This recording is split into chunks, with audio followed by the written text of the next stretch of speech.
Bonjour et bienvenue à l'émission Parole de femmes. Comme vous le savez, Paris a connu des attentats le vendredi 13 novembre et malheureusement les enfants aussi ont pu assister à certaines scènes et ont entendu certaines choses, que ce soit à la télé ou même des enfants qui étaient peut-être sur place, proches de toutes ces choses qui se sont passées. Et si vous nous avez suivis en début de semaine, nous avions sur le plateau avec nous Yannick et Nathalie, un frère et une sœur qui ont vécu des violences aussi au Congo dès leur plus jeune âge, à 10 ans et 8 ans, qui ont vu leur père se faire tuer sous leurs yeux. Et ça occasionne des chocs, ça occasionne des traumatismes. Mais même sans l'avoir vécu de proche, nos enfants sont là dans le monde et ils voient, ils entendent ces choses, ils en entendent parler aussi à l'école.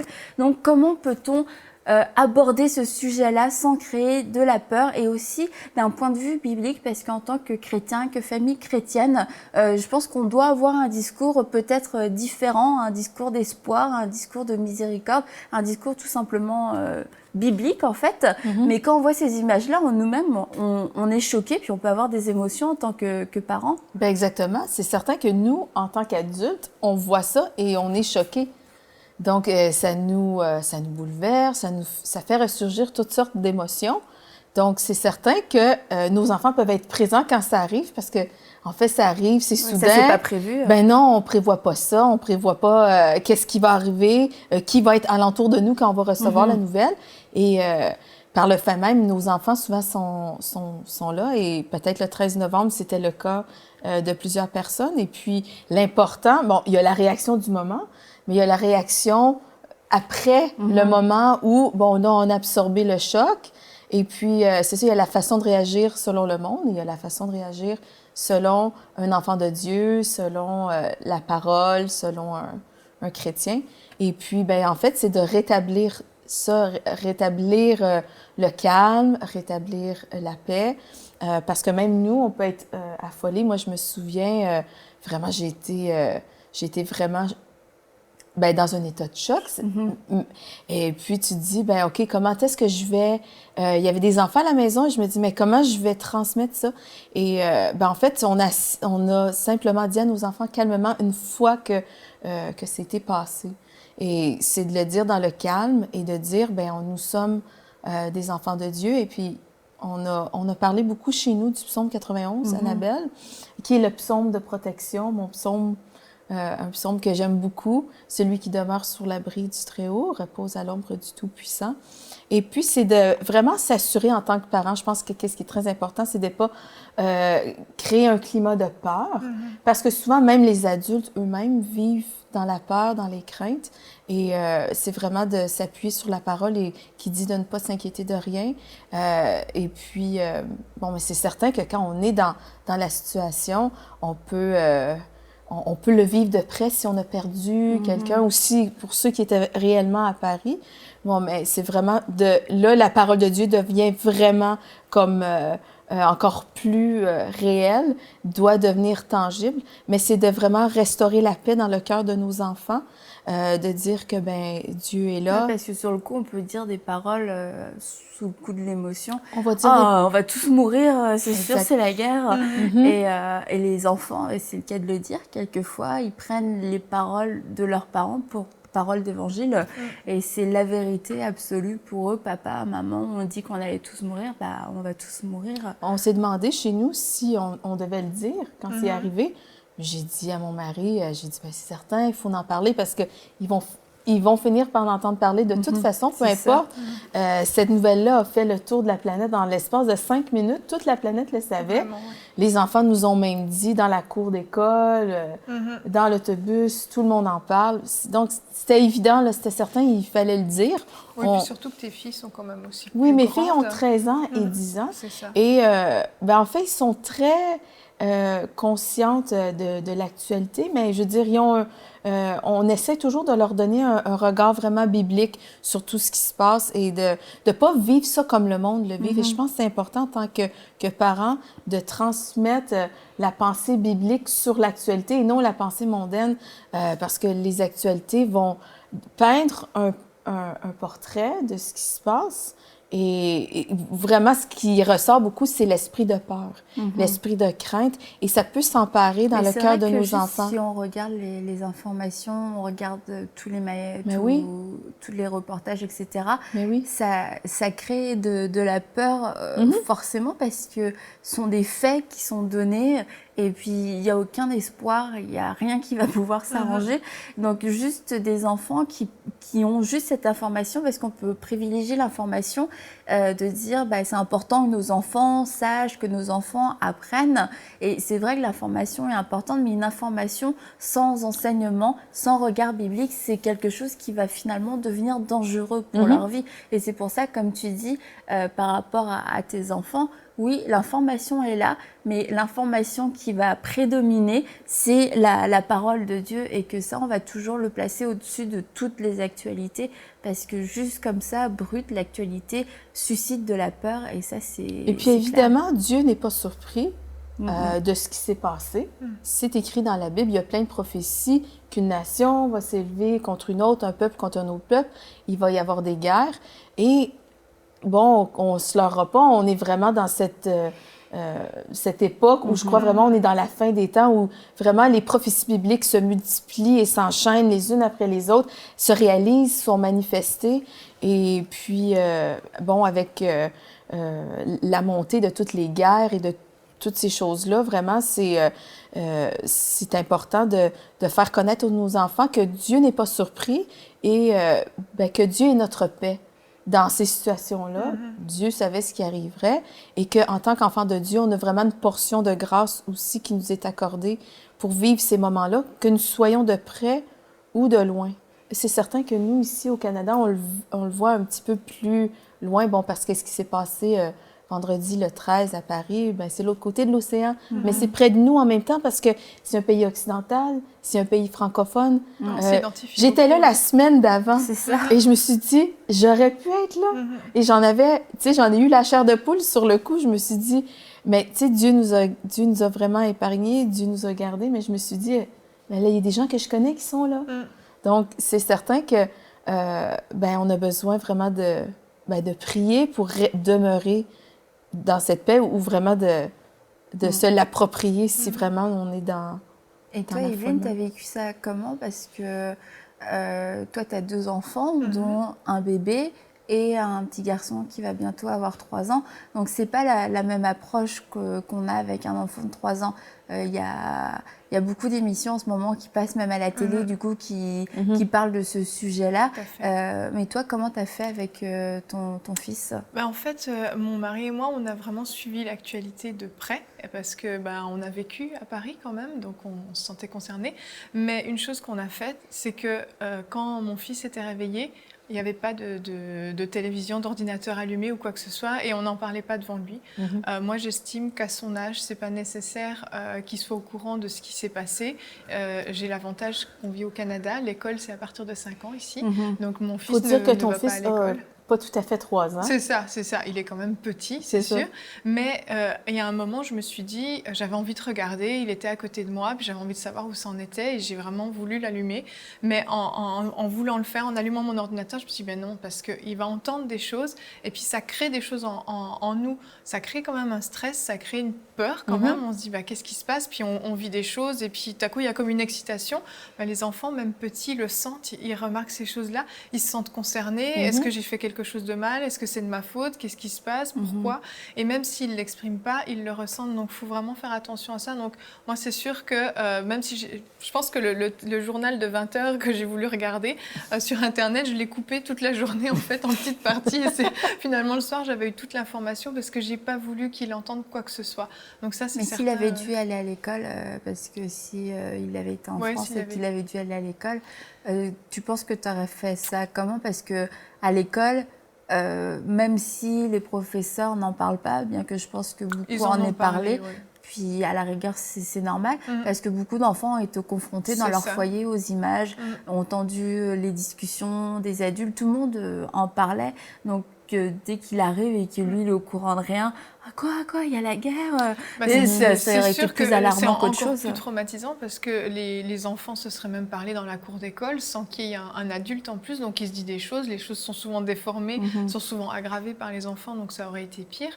Donc, moi, personnellement, ça c'est mon avis personnel, mais moi, je pense que je ne l'aurais pas envoyé à l'école ce jour-là parce que j'aurais voulu le préserver de tout ça, tout simplement. J'ai pas envie que mon fils grandisse dans une bulle, c'est pas ça que je veux dire. Mais je trouve qu'à l'âge de 3 ans, il y a des choses qu'il n'a pas forcément besoin de savoir. Et s'il avait dû aller à l'école et puis s'il avait été confronté à ça, c'est certain que j'aurais voulu lui parler avant, que ce soit ma version qu'il entende et non la version déformée des autres enfants ou des maîtresses et des maîtres. L'important, en fait, c'est de trier ce qu'on va leur dire. Et ça, c'est vraiment la chose la plus importante, c'est de trier. Ils ne sont pas obligés de tout savoir parce qu'inévitablement, on soulève des sujets, on parle de la mort, on parle de terroristes, on parle d'armes, on parle de tuerie, il y a des mots super durs, on parle de guerre. Là, ça implique, quand on commence à expliquer, ça implique d'expliquer plusieurs choses. Exactement, ça des choses qui ne sont pas forcément encore en âge de comprendre ou de comprendre de la bonne manière. Donc nous, en tant que chrétiens, particulièrement, il faut qu'on fasse attention. On sait que ça peut créer des traumatismes. On sait que la peur, c'est une porte ouverte aussi au diable. Donc on ne va pas mettre la peur dans le cœur de nos enfants puis les rendre effrayés de tout et de tout le monde. Ça peut amener du racisme, ça peut amener plein de choses. Donc on ne peut pas aller si loin. Mais vraiment, il faut trier l'information. Donc c'est certain, ne laissons pas nos enfants derrière la télévision à regarder les informations où on revoit en plus en boucle les images des tueries. À un moment, mon mari me dit, regarde, il y a des morceaux de chair éparpillés. On voyait les images là où un des terroristes s'était fait sauter. C'était quand même violent. Il y avait du sang, on voyait des cadavres sur des brancards. Sérieusement, mes enfants, je refuse qu'ils voient des choses comme ça va juste leur faire peur. Il faut être vraiment sage, il faut être raisonnable, il faut trier. Et une chose aussi qui est super importante, c'est répondre à leurs questions, parce qu'ils se posent des questions et puis il faut les laisser venir à nous. En fait, c'est pas... Je ne serais pas allée de but en blanc tout lui déverser, j'aurais donné quelques informations, puis ensuite je pense qu'il y a des questions qui seraient venues de sa part, et puis répondre aux questions le plus honnêtement possible, puis surtout à la lumière de la parole de Dieu, comme tu le disais Mathilde. Et ça, c'est quelque chose que nous, en tant que chrétiens, on a la bénédiction d'avoir, c'est qu'on a la parole de Dieu, et on peut lui parler que Jésus est avec lui, qu'il y a ses anges qui le protègent, et puis on peut parler du bien, on peut parler du mal, et puis c'est des vérités qu'il y a dans ce monde. Donc voilà, répondre aux questions, les laisser venir à nous, et puis être honnête, être sincère. Et puis s'il y a des sujets qui sont trop délicats, puis peut-être qu'on ne sait pas quoi dire, vaut mieux dire je ne sais pas, je préfère pas te répondre maintenant, plutôt que de répondre quelque chose qui va amener la peur, la crainte dans le cœur des enfants.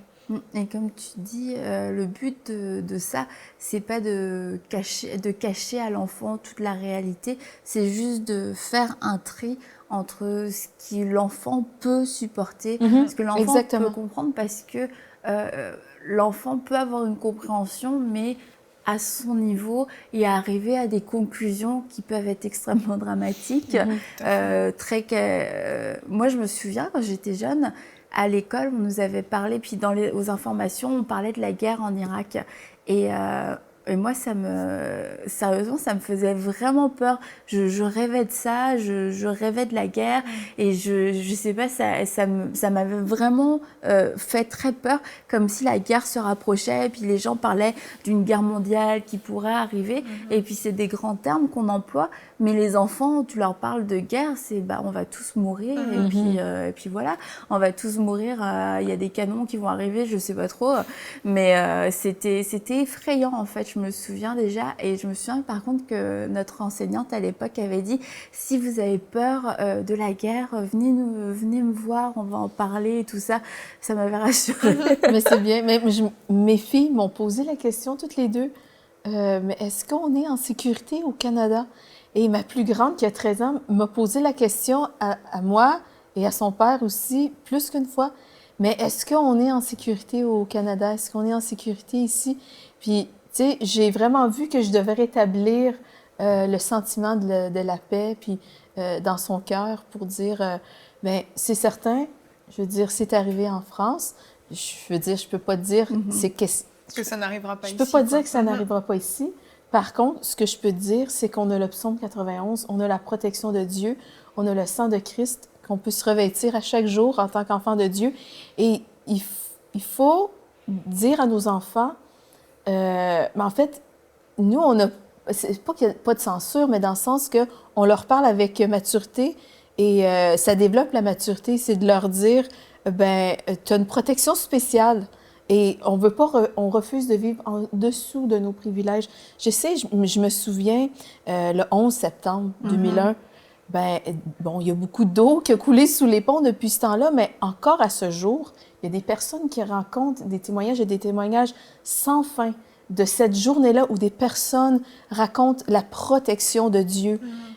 Genre, j'ai eu envie d'un café. J'étais dans le métro. J'ai eu envie d'un café. J'ai sorti avant ma sortie. Je suis sortie du métro avant ma sortie et c'est après que ça a explosé. Il y en a d'autres qui disent, j'étais en retard au travail. Mon cadran n'a pas sonné. Ben, il y a vraiment eu plein de témoignages, une foule de témoignages vraiment de la protection divine, des circonstances exceptionnelles en cette journée-là. Plein de gens racontent, ma journée n'a pas commencé comme à l'habitude. Et bon, je suis certaine que d'ici peu de temps, on va entendre des témoignages, des personnes. J'étais supposée d'aller voir la partie de foot, j'étais censée être à tel endroit, j'étais censée être à ce resto. Et finalement, les plans ont changé ou peu importe, j'ai été pris dans un bouchon. Et vraiment, je suis certaine que on va entendre des témoignages de la protection divine. Et moi, c'est ce que je voulais, c'est ce que je veux témoigner à mes enfants. Vraiment, c'est ce privilège de protection en tant qu'enfant de Dieu. Et c'est un témoignage pour elles aussi c'est sûr, c'est l'occasion du coup de fortifier. Ben, c'est l'occasion de les éduquer dans la foi. Dans la foi et dans la protection divine. Et tu vois, c'est intéressant la question de ta fille. Est-ce que nous, ici, on est en sécurité? Et honnêtement, moi, je me dis, sans le Seigneur, sans le psaume 91 dans ma vie, je sais pas ce que j'aurais dit. Je suis dépourvue de réponse, d'une réponse vraiment franche et sincère qui pourrait dire oui, nous sommes en sécurité, peu importe le pays où on vivrait, peu importe l'endroit où on se trouve. Oui, j'ai une sécurité, tu as une sécurité, mais sans la parole de Dieu, honnêtement, j'ai aucune sécurité parce que je connais pas les plans des terroristes, je sais pas. Et puis même sans parler de terrorisme, il y a des catastrophes naturelles. On a entendu parler du tsunami, des choses comme ça. C'est vrai que c'est beaucoup de nouvelles qui arrivent aux oreilles des enfants et tu te dis finalement la mort est partout, la mort peut frapper partout, tu pars en voyage, les crashs d'avions, les catastrophes, la guerre, les attentats, etc. C'est autant de situations de mort et c'est bien de replacer nos enfants dans un contexte de vie. Et puis en plus, on a parlé il y a quelques semaines dans le cadre d'Halloween, de pourquoi nous ne fêtions pas Halloween, parce qu'on voulait célébrer la vie. Et puis, tu vois, je trouve ça horrible parce que tout ce qui a été célébré à Halloween quelques semaines avant, ça a été une reproduction réelle de cette fête-là. Et les gens ont pleuré, les gens sont par terre. En tout cas, les gens sont vraiment attristés, chagrinés, choqués. Et c'est Halloween en vrai qui s'est passé. Et c'est pour ça que c'est important en tant que nous, famille chrétienne, de briller dans ces moments-là, pas par un jugement. Voilà, c'est Halloween qui a amené ça, c'est pas ça. Mais c'est de dire, vous voyez, c'est pour ça on ne célèbre pas la mort, on célèbre la vie. Nous avons un Dieu de vie, un Dieu de sécurité, un Dieu de protection. Et nous, on a cette promesse en tant qu'enfant de Dieu, en tant qu'enfant de lumière, et de pouvoir le partager aux autres gens autour de nous, parce que c'est comme tu as dit, le psaume 91, et moi j'étais super bénie parce que quand on en a parlé avec ma fille, elle m'a dit comme ça de but en blanc que 1000 tombent à ma gauche et 10 000 à ma droite, je ne serai pas atteinte. Oh wow. J'étais waouh. Oui, amen. En fait. Mais vous allez être d'accord avec moi, les filles, que tu sais, quand on était jeunes, on allait à l'école, on vivait pas ce genre de situation-là. Autant, moi, je me souviens, on entendait parler de la guerre au Moyen-Orient. Bon, mais c'était très léger. Une fois de temps en temps, il y avait une catastrophe naturelle qui se passait, mais c'était toujours très, très loin de notre réalité. Et là, il se trouve que ça arrive dans la réalité occidentale et on aimerait faire des émissions à propos de d'autres sujets, mais il se trouve qu'on vit dans ce temps-là où vraiment, c'est beaucoup, le diable se déchaîne, c'est le règne de la peur, bon, parce qu'il sait qu'il lui reste peu de temps. Et nous, notre responsabilité, c'est de vraiment rétablir, de vraiment instaurer, tu sais, le réflexe de ta fille de prononcer un verset du psaume 91, c'est la preuve que la parole de Dieu t'est plantée dans son cœur.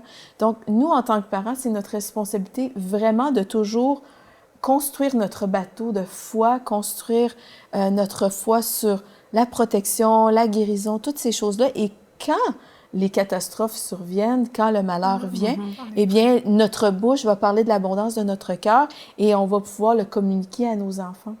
Surtout que, comme tu l'as dit, la Bible parle de ces temps de guerre qui arrivent. Ouais. Donc, ne nous laissons pas prendre au dépourvu, pas qu'on se prépare à souffrir, à mourir dans la guerre, mais on se prépare à ces choses-là en bâtissant notre foi et en bâtissant la foi de nos enfants. Et bâtir la foi de notre enfant, c'est aussi, comme tu l'as dit, quelquefois, selon leur âge, les préserver tout simplement et leur éviter des informations qu'ils ne peuvent juste pas ni comprendre, ni assimiler de la bonne façon. Je voulais juste revenir sur un point, tu as dit les laisser venir nous poser des questions. Ça, c'est quand même aussi important parce que quand les parents ont eux-mêmes peur ou ne savent pas, comme tu l'as dit, ça peut devenir juste un sujet tabou dont on ne parle pas. On n'ose pas trop parler. Mais là, ça rend la chose encore plus effrayante. En fait. Ah oui, c'est sûr. Si maman, papa n'en parle pas, c'est que c'est grave. Mais c'est que les enfants vont ressentir aussi que le parent n'est pas dans la paix. C'est sûr. Et là, ça va créer un climat de peur. Vraiment. Et vraiment, on peut passer à côté de quelque chose de...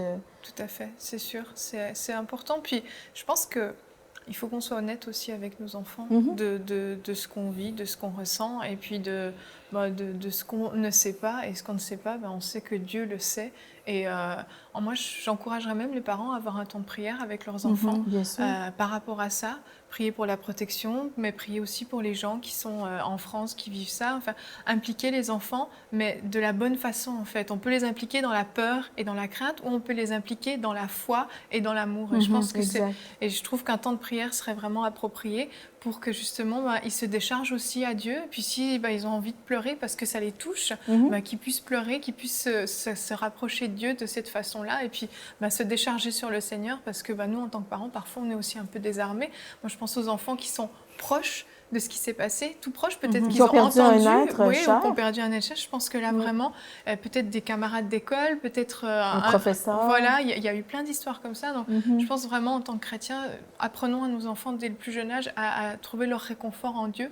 On peut les câliner, on peut les rassurer, c'est sûr, avec nos mots, mais je pense qu'il n'y a rien de mieux qu'un câlin de Dieu pour être rassuré quand tu on parles de a un l'amour, c'est aussi l'amour pour tous ces gens qui sont aujourd'hui désignés comme des ennemis, parce qu'on a entendu quand même des choses dures. C'est vrai, c'est des actes innommables et atroces de prendre la vie comme ça gratuitement. Et ces kamikazes qui sont morts, et on peut facilement arriver à cette conclusion, super, ils sont morts, mais de mettre ça dans la perspective éternelle et aussi pour nos enfants, il y a le mal et il y a le bien, ça c'est certain, mais que ces gens-là sont partis en enfer pour l'éternité. Ces kamikazes-là qui ont cru qu'ils faisaient quelque chose pour Dieu se sont trompés de Dieu, parce que nous servons un Dieu de vie, un Dieu qui a donné sa vie et pas un Dieu qui vient tuer. Et ces gens-là sont partis en enfer et on ne peut pas se réjouir juste simplement simplement dans le sens où s'arrêter là dans un raisonnement, les méchants sont morts, alléluia, gloire à Dieu, mais de pousser nos enfants à un amour vraiment surnaturel, de prier pour ces gens-là, de prier pour ces familles, parce que ces kamikazes-là aussi ont des familles, et de prier pour